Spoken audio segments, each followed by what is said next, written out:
Assalamualaikum warahmatullahi wabarakatuh. Selamat siang semuanya. Perkenalkan, nama saya Sofi Fitriani dengan NPM 2402060080 dari BK 24C. Nah, di sini saya akan membahas untuk memenuhi tugas akhir dari pelayanan klasikal. Nah, topik yang akan dibahas yaitu cerdas finansial, cara bijak mengelola uang saku di era digital.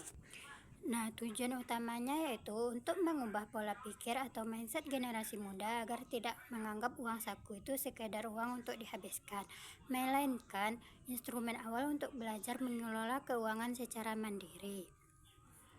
Nah, dan juga untuk membentangi penonton dari perilaku konsumtif yang dipicu oleh kemudahan berteknologi, karena kita tidak bisa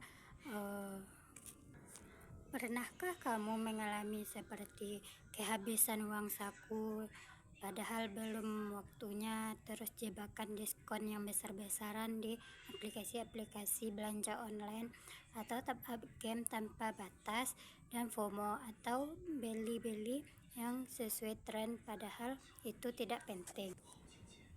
Nah, fenomena seperti itu memudahkan bertransaksi, membuat kita lupa diri. Kemampuan mengelola keuangan bukan tentang seberapa besar uang saku yang kita dapatkan, melainkan seberapa cerdas kita mengalokasikannya. Tujuan utamanya yaitu untuk membebaskan cemas finansial, punya tabungan, dan siap menghadapi kebutuhan darurat nantinya. Tantangan finansial generasi digital itu seperti musuh utama keuangan anak muda, seperti FOMO yang ikut-ikutan tren nongkrong, atau beli-beli barang-barang yang padahal itu tidak penting atau belum kebutuhan kita. Yang kedua yaitu transaksi yang tinggal di-scan tanpa rasa memegang uang fisik, bikin belanja kita terasa tidak real. Yang ketiga, kemudahan berutang untuk barang-barang yang sebenarnya belum mampu dibeli, tetapi karena kita ikut-ikutan dengan teman, akhirnya kita tidak sadar kalau uang kita itu sudah habis. Nah, kita juga harus bisa membedakan mana yang keinginan dan mana yang kebutuhan. Yang kebutuhan itu seperti ongkos sekolah, biaya makan siang, atau membeli paket data yang sangat-sangat dibutuhkan. Yang kedua, keinginan atau skin game, kopi viral, sepatu baru padahal masih ada, itu tidak terlalu penting, maka bisa ditunda terlebih dahulu untuk membelinya. Yang ketiga, skala prioritas. Tunda dulu keinginan yang menurut kita itu tidak terlalu penting, dahulukan kebutuhan yang benar-benar penting supaya keuangan kita itu tetap terjaga. Untuk itu, kita bisa menggunakan metode seperti 50% kebutuhan utama seperti makan, ongkos atau bensin, kuota internet, biaya sekolah atau kuliah. Yang kedua, 30% keinginan atau gaya hidup, nongkrong, hobi, langganan, jajanan kekinian, tetapi tidak harus semuanya. Yang ketiga yaitu 20% masa depan. Jangan lupa tabungan masa depan, dana darurat, dan investasi di awal. Nah, jika kita memiliki metode seperti ini, maka kita tidak akan terlalu ribet jika tiba-tiba saja kita harus membayar. Nah, kita juga harus memisahkan mana yang uang tabungan dan uang jajan harian di tempat-tempat yang berbeda. Seperti kita harus memanfaatkan kantong digital atau yang lainnya, sehingga uang tabungan dan uang buat kebutuhan kita itu tidak tercampur aduk. Selanjutnya, seperti dahulu ketika kita membeli barang menggunakan uang kertas, ada proses fisik di mana lembaran uang di dompet berkurang. Hal itu secara alami memberi sinyal peringatan kepada otak kita. Di era digital ini, transaksi berganti menjadi scan kris atau klik tombol di smartphone. Dampaknya pengeluaran tidak terasa. Kita tidak merasa telah mengeluarkan uang ratusan ribu karena saldo hanya berkurang dalam bentuk angka dibayar. Padahal itu sangat berbahaya. Dan juga tekanan sosial atau budaya seperti FOMO, ketakutan merasa tertinggal dari tren-tren atau tempat nongkrong lainnya. Seperti ketika ada beberapa teman yang mengajak kita untuk nongkrong di kafe terbaru, padahal itu menurut kita itu tidak penting, tetapi karena FOMO tadi akhirnya kita ikut-ikutan dan kita tidak sadar akan keuangan kita yang secara terus-menerus dia berkurang. Nah, kita juga bisa menerapkan aturan metode kontrol diri seperti aturan 24 jam untuk pembelian online, seperti saat kita ingin membeli sebuah barang di aplikasi seperti TikTok Shop ataupun Shopee Shop.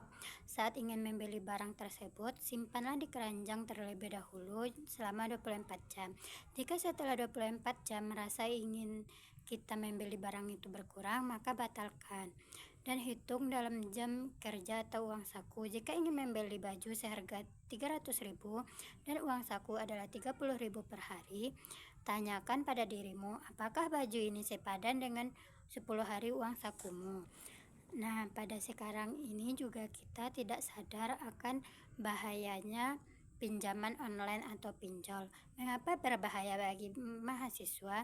Fitur ini memberikan ilusi seolah-olah kita memiliki uang lebih atau banyak, padahal itu adalah uang masa depan yang digadaikan. Bunga atau denda yang tersembunyi. Keterlambatan pembayaran akan menghasilkan denda berbunga yang melipat gandakan beban, sehingga kita tidak sadar kalau kita itu sudah terjebak ke dalam pinjaman online, sehingga kita tidak bisa membayar karena jebakan terus-menerus terjadi. Selanjutnya, bisa juga langkah awal investasi untuk generasi muda. Investasi itu bukan hanya untuk orang dewasa yang berpengalaman, tetapi juga sebagai penerima uang saku, kita juga bisa melakukan beberapa langkah kecil seperti investasi pada diri sendiri, seperti membeli buku, mengikuti kursus online atau pelatihan yang meningkatkan kemampuan kita. Dan kita juga bisa instrumen finansial risiko rendah seperti reksadana pasar uang, mudah dicairkan dan modal awal bisa mulai dari 10.000. Kita juga bisa emas digital, cocok untuk tabungan jangka panjang, menjaga nilai dari inflasi. Nah, pada saat sekarang ini tuh kita benar-benar harus bijak dalam menggunakan media sosial dan juga bisa mengelola keuangan dengan baik, karena kita tidak tahu apa yang akan terjadi ke depannya jika kita masih terus boros dan mengikuti tren-tren yang mungkin menurut kita itu tidak terlalu penting. Dan kita juga harus memiliki tabungan untuk keadaan darurat. Jangan hanya karena ikut-ikut tren dan belanja-belanja online terus, akhirnya kita kehilangan banyak kesempatan untuk membangun keuangan lebih baik lagi ke depannya. Nah, kesimpulannya, menjadi cerdas finansial di era digital bukan tentang seberapa hemat kamu menahan diri sampai tidak bisa menikmati hidup, tetapi cerdas finansial itu tentang kendali. Ketika kamu tahu kemana uang kamu pergi, kamu hendak memegang kendali. Dan jika kita bisa mengendalikan keuangan, maka masa depan kita akan lebih baik, mulai dari alokasi kecil hari ini dan menikmati hasilnya di masa depan. Dengan kita mengeluarkan uang meskipun hanya sedikit-sedikit, dan jangan lupa untuk kita catat kemana saja keuangan ini perginya, sehingga kita tidak merasa kebingungan, kok uang sudah pergi, kok uang sudah habis, padahal saya tidak belanja banyak. Maka catatlah pengeluaran tersebut, sehingga kita tidak merasa bingung. Dan jangan menabung apa yang tersisa setelah berbelanja, tapi berbelanjalah apa yang tersisa setelah ditabung. Sekian dari saya. Jika ada yang ingin ditanyakan atau kurang paham, boleh disampaikan di komentar atau boleh di chat melalui nomor yang tertera di akhir video. Mungkin sekian dari saya ucapkan terima kasih banyak. Semoga apa yang saya sampaikan tadi bermanfaat untuk kita semuanya. Wassalamualaikum warahmatullahi wabarakatuh.